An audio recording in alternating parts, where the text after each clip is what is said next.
Ya pemirsa, lebih dari 1 dari 10 pekerja di Indonesia adalah female breadwinners atau menjadi tulang punggung ekonomi keluarga. Dalam lanskap gender yang masih diwarnai norma tradisional, fakta banyaknya female breadwinners menjadi indikasi besarnya peran perempuan dalam struktur ekonomi masyarakat. Kita akan bahas lengkapnya dalam Nasib Perempuan RI Tulang Rusuk Jadi Tulang Punggung. Kita ke slide yang pertama. Ya, fenomena perempuan yang menjadi tulang punggung keluarga di Indonesia dalam beberapa waktu belakangan ini semakin nampak terlihat. Hal ini terungkap dalam publikasi cerita data statistik untuk Indonesia oleh Badan Pusat Statistik atau BPS. BPS dalam publikasi berjudul Female Breadwinners, fenomena perempuan sebagai pencari nafkah utama keluarga, mengungkapkan bahwa pada tahun 2024 sebanyak 14,37% pekerja perempuan di Indonesia termasuk dalam kategori female breadwinners. Dan dari sisi usia, kelompok lansia menyumbang angka yang sangat besar, yakni 17,91%. Female breadwinners berusia di atas 60 tahun. Angka tertinggi dari seluruh kelompok umur. Ini bisa jadi gambaran kerasnya realita bahwa banyak perempuan tetap bekerja di usia senja karena ketiadaan pasangan yang produktif, minimnya pensiun, atau kebutuhan dasar yang harus dipenuhi. Di sisi lain, kelompok usia produktif dari 35 sampai dengan 59 tahun ini menyumbang porsi yang besar. Menandakan titik beban ganda sedang berada di puncaknya antara urusan dapur dan juga deadline kantor. Nah, kita ke slide yang berikutnya. Ya, namun paradoks muncul saat kita menilik pendidikan. Sebanyak 55,84% dari female breadwinners hanya menamatkan pendidikan dasar. Bukannya perempuan berpendidikan tinggi tidak mampu berkontribusi, tapi kemungkinan besar pasangan mereka memiliki pendapatan lebih tinggi untuk membuat mereka tak menjadi pencari nafkah utama di keluarga. Ini memperkuat bahwa ada argumen ketimpangan peran ekonomi dalam rumah tangga bukan hanya soal kemampuan, tetapi juga tentang pasangan. Ya, di sisi lain, porsi mereka dalam keluarga juga menarik. Sekitar 40,77% female breadwinners adalah istri dan bukan kepala rumah tangga. Artinya dalam banyak keluarga, peran pencari nafkah utama justru bukan berasal dari kepala keluarga secara administratif, melainkan dari peran pendamping yang secara ekonomi justru lebih dominan. Sementara 39,82% lainnya bersatu sebagai kepala rumah tangga. Ini menandakan ataupun juga menggambarkan bahwa situasi di mana perempuan benar-benar memikul beban penuh baik secara struktural maupun finansial.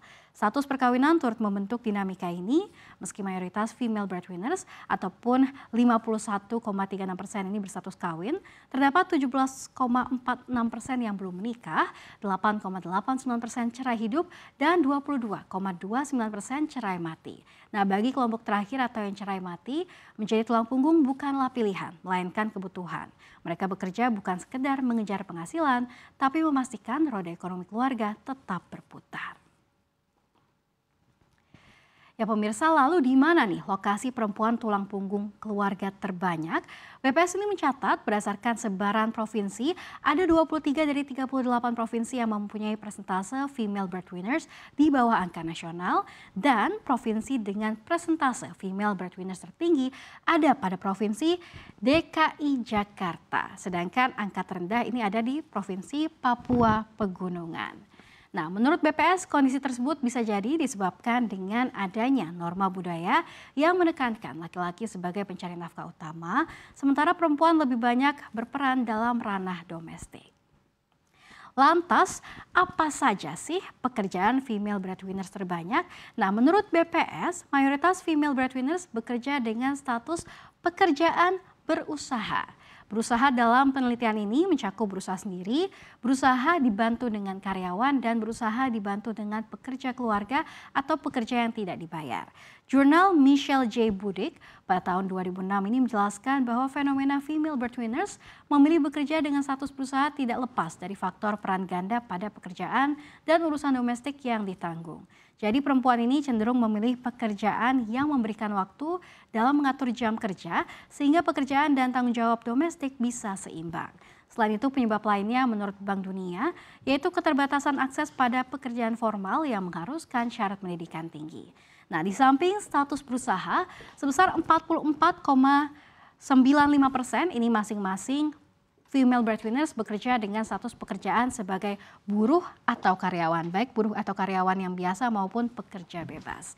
Nah, lalu kita akan melihat juga sektor yang menjadi pekerja atau pekerjaan para female breadwinners ini.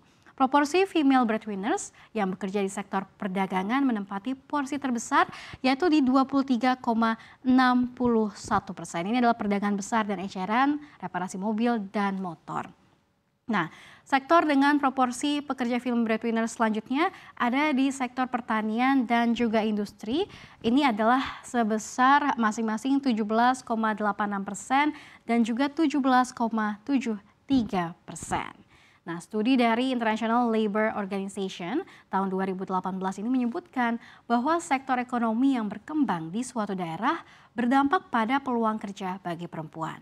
Jika ekonomi suatu wilayah lebih bergantung pada sektor yang didominasi laki-laki, misalnya pertambangan atau konstruksi, kemungkinan perempuan yang bekerja di sektor tersebut lebih sedikit dibandingkan di daerah yang lebih banyak memiliki sektor jasa, perdagangan, atau industri pengolahan.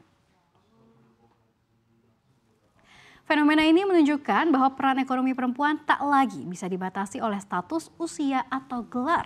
Mereka bukan hanya penopang kedua, tetapi kadang menjadi satu-satunya fondasi. Dengan segala tantangan mulai dari ketimpangan upah, beban ganda, hingga minimnya perlindungan sosial, female breadwinner sesungguhnya adalah potret ketahanan yang layak dihargai.